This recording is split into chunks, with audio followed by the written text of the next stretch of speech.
Hi, this is Mark coming to you from Baker's Green Acres. Today's the 29th, it's Sunday, late again. I've been working around here today and I've had some things on my mind that I want to get out there.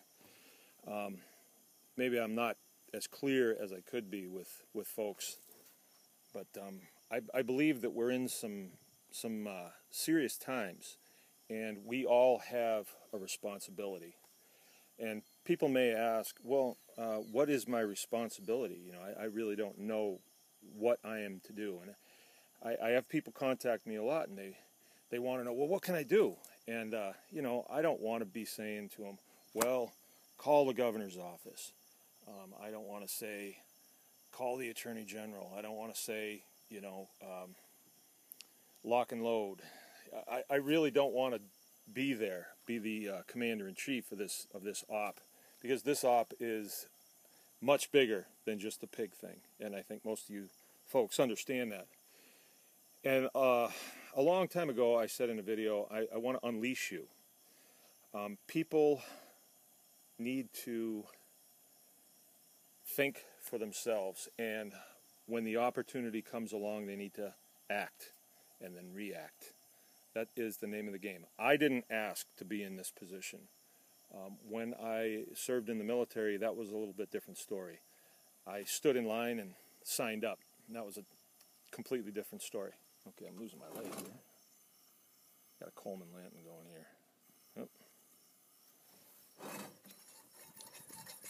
All right, but this one found me. Here we go. This one found me, and I had to do what I had to do. And we got her done, but along the way we found some things out. Now, when this first started, the Department of Natural Resources said that my property was going to be deemed illegal because they said so. And if it were not for this document right here, this is my pocket copy of the Constitution, and this is a new one. I go through them a lot because I'll be pulling them out and referencing them, and then I'll just wind up giving it to somebody. I give a lot of them away. But this document right here saved my bacon. The DNR is saying that my property is illegal because they said so. That violates the Fifth Amendment. In my particular case, I realized that very early on. It doesn't take a constitutional scholar, you know, to read the Fifth Amendment and realize that your property is protected under due process of law. And the DNR saying, because we friggin' say so, is not due process of law. Right? You don't have to be a lawyer to figure that out. Well, in our case, my wife and I made an appointment with our county sheriff, because our county sheriff's sole duty is to protect the constitutional rights of the people who have elected him. He serves the people who elect him. That's the nature of an elected position, the same as a judge. He's supposed to serve the people who have elected him. My county sheriff did not. He did not see it that way. As a matter of fact, he warned me about getting in a gunfight with the DNR, and he also warned me about my lawyers getting me in trouble with the DNR. All right. Now, 3 years later, the DNR's declaratory ruling has been deemed unconstitutional. Right? Same as we said when I sat in his office the first time. Now, my county sheriff was clearly derelict in his duties. He never even made an attempt to find out anything. And here's what he could have done. Because people have said to me, well, what do you expect the county sheriff to do? Well, here's what a county sheriff can do. County sheriff could have called down to Lansing, our state capital, and said, and made an inquiry, at least. And then inform the Attorney General that, you know what, this is not going to happen in my county because it's unconstitutional. The county sheriff has more authority within the county than the governor has in the county. And that's the truth. So I've come to you and I've said, I'm not going to just complain about this man not doing his job. I'm going to take his job away from him, and I'll do it myself. And I'm not doing it for me, per se. I'm doing it for my neighbors, my children, my wife. And, you know, a lot of my neighbors don't even understand that I'm doing it for them. But, you know, they didn't know that I was serving them when I spent 20 years in the military either. A lot of people don't understand that there's people that serve them. The point I'm making here is I got out of the military after 20 years and a ton of conflict, and I wanted to live a quiet life, be a farmer. Well, that wasn't in the cards for me, and so here I am. We, as proud Americans and freedom-loving Americans, we have to do what we're called to do. So my point to you all tonight is search for what your duty is here. If you haven't taken a sacred oath to protect and defend the Constitution of the United States, I suggest you do that. I suggest you do that, even if it's just in the privacy of at your kitchen table. Google it and find out, and then just sit there and make an oath. And then you can say, I took an oath on this day to protect and defend the Constitution of the United States from all enemies, foreign and domestic. A domestic enemy would be a county sheriff that knows his duty but refuses to do his duty for reasons other than protecting the people that he is serving. So, so I am going to run for sheriff. Now, there's a couple ways to do this. We would like to recall this guy. That takes signatures, about 1,500, and then takes money to do that. And I put the word out a couple months ago that this is the route we feel as though we're supposed to go, and we'll do her. And we didn't get a lot of support, but I haven't really pushed it because, quite frankly, I like my life the way it is, and I don't want to be a county sheriff that badly. I don't want to be a county sheriff at all, really. Quite frankly, it's a cut and pay and a ton of crap that I don't have to deal with here. But it is my duty. It is my duty to do that, and it's within my grasp, so I have to do it. And I will do it. And I hope that inspires people, because there's a lot of times you say, well, I don't want to do that, you know. I don't want to be a county commissioner. I don't want to serve on the school board. I don't want to do this. Well, who does, you know? But if you go through life doing just the things you like to do, it's a pretty unfulfilling life. I've been a little bit unhappy for the last couple months because I thought, you know, well, I can just fulfill my destiny as a farmer and call it good. But I realized today that I have to take this by the horns and I have to do it. And I think that's probably why the support hasn't been there, is because people read my body language that I didn't really want to do it. And it's true. I don't really want to do that job, but I really do want to fulfill my sacred oath to protect and defend this document right here. And as I've told you before, I have comrades that have fallen in action protecting and defending this document. And then I come back here to the world, and we have people that are elected that are making 10 times what we make in the military, and they beat this document up constantly, ignore it, and don't realize how sacred and precious it is. They would if they'd ever visited a country where they don't have a constitution like ours, where freedom is not something that people are used to at all. I've been to countries where if you want to plant an extra row in your garden, you have to apply for a permit, right? And they'll get back to you when they get back to you. That's not this country.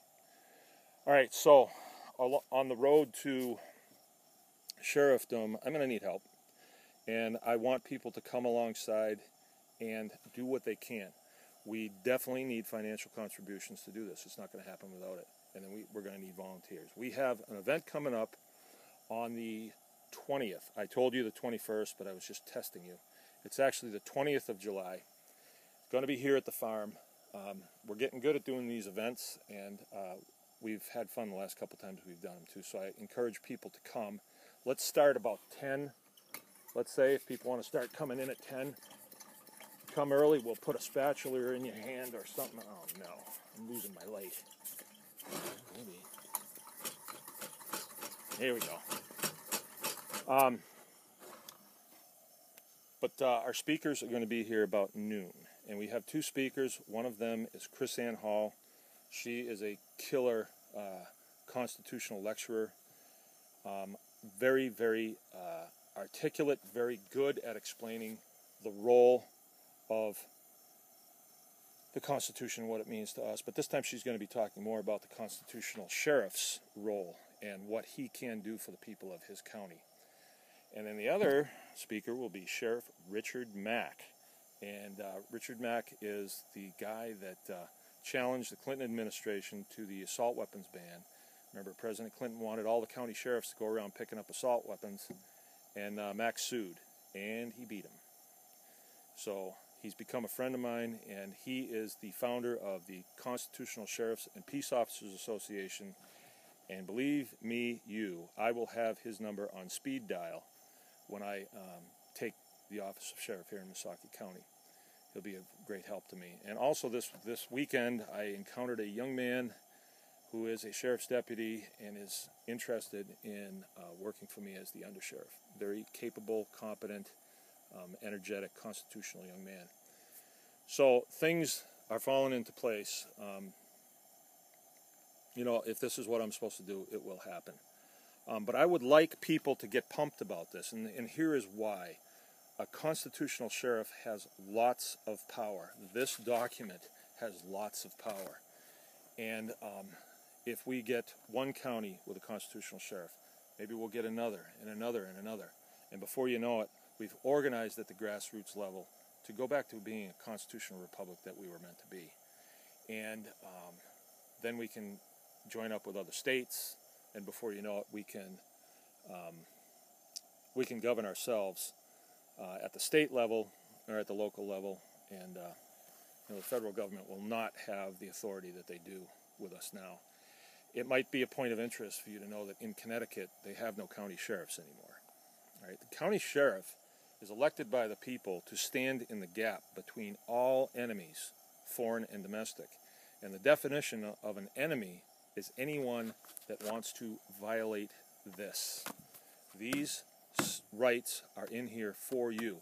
And I've said this before, but I'd ask you to do this, please. This may inspire you to figure out what your role in this struggle is. Get the Constitution, the Bill of Rights, and just get the Bill of Rights, and read that, and study that.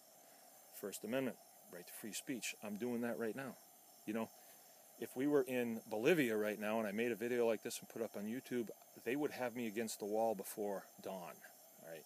But not in this country, not in the United States of America, and that's what makes our country so special. Everybody wants to come here. Nobody wants to go to Bolivia or Romania. No one does. They all want to come here because we have freedom, all right? But I can tell you, we're losing those things. When we have a county sheriff that will not even acknowledge the Fifth Amendment and private property rights, that's a bad thing, all right? So we can't make him do that. What we have to do is we have to say, okay, we'll do it ourselves. You know, there's probably about a small percentage, I don't want to say, but probably somewhere around 20% in this country that actually get her done, right? And we have turned over the reins of power to the people that kind of go through the motions and want other folks to do it. And we have to take that back. I've identified our Attorney General as a bad player. I've identified our governor as a bad player. And I'm identifying my county sheriff as a bad player as pertains to this document, all right, the Constitution. All right, so what do we do? I don't think I'm really cut out to be an Attorney General.